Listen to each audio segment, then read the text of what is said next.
Eh bien, dans ce cinquième match Canadien-Capitals, jusqu'à présent, c'est les Caps qui mènent, même qu'ils tiennent le tricolore au pied du mur car le Canadien fait face à l'élimination. Les Caps mènent 3-1 dans cette série et le tricolore pourrait se retrouver en vacances dès ce soir s'il ne joue pas avec l'énergie du désespoir.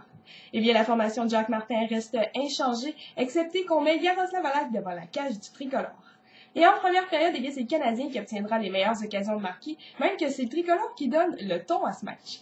Dès la 9e seconde de jeu, Brian Gionta tire toute une occasion de marquer, mais vers la mauve regarde même derrière lui. Mais non, malheureusement, il n'y aura pas de but. Mais le tricolore maintient son bon effort offensif et moins d'une minute 30 plus tard, eh bien cette fois, c'est encore une fois du bon travail de la part du Canadien alors que Andrei Markov appuyait l'attaque et qu'il y avait de la circulation devant Varlamov. Eh bien cette fois, c'est Michael Camilleri qui décoche un lancer voilé afin de battre le gardien de but russe et ça sera donc 1-0 en faveur de Montréal. Eh bien, le Canadien continue de bien travailler et on gagne nos batailles à 1 contre 1 derrière le filet. Encore une fois, c'est Gionta qui fait toute une passe à l'endroit de Moen, qui, soit dit en passant, lui a obtenu une promotion ce soir. Il a pris la place de Benoît Pouliot, évoluant aux côtés de Scott Gomez et de Gionta. Eh bien, Moen accepte la passe de la part de Gionta et décoche tout un lancer du revers afin de battre le gardien de but vers la mauve une seconde fois pour un deuxième but sans riposte de la part de Montréal. Eh bien, le tricolore mène 2-0 dans ce match. Mais ensuite, le Canadien écope de 2 pénalités consécutives. Une première fois lorsque Ryan O'Byrne retient Brooks Slack, mais en désavantage numérique, ça sera encore une fois la troupe de Jacques Martin qui aura le meilleur. Et une seconde pénalité lorsque cette fois, c'est Tomáš Pekánek qui donne un coup de bâton. Mais heureusement, les Caps seront aussi chassés à 2 reprises. Mike Noble lui fait de l'interférence et une seconde pénalité lorsque c'est Mike Green qui fait trébucher Travis Moen qui chute lourdement contre le filet vers la main.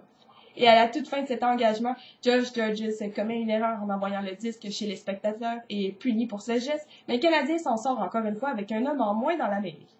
Et on se transporte en deuxième période, où le trio de Glenn Metropolite étire longuement sa présence sur la patinoire, et Mike Noble, qui est gros et grand et qui joue ce rôle depuis le début de la série, se poste encore une fois devant Yaroslav Halak afin de lui voiler la vue, et ça laisse la fraction de seconde dont nécessite Alexander Ovechkin afin de marquer, et il en profite et il marque, et l'écart est resserré à un seul but, car c'est 2-1, mais c'est toujours Montréal qui mène.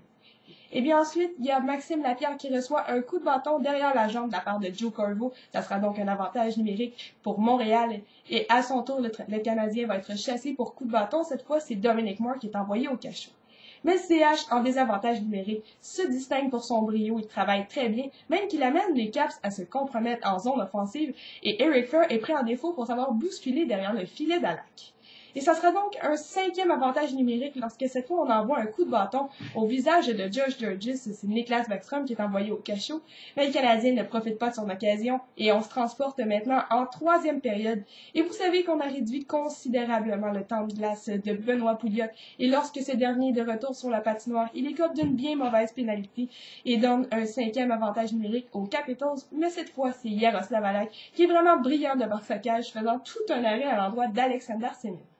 Eh bien, Halak fait les arrêts clés et le Canadien vraiment retient les Caps dans les câbles. Et il y aura 7 joueurs sur la patinoire chez les Caps alors qu'on venait de retirer vers la mode. Et donc, il y aura une pénalité alors qu'il reste qu'une minute à faire au 3e engagement. Le Canadien pourra terminer ce match avec un homme en plus dans la mêlée.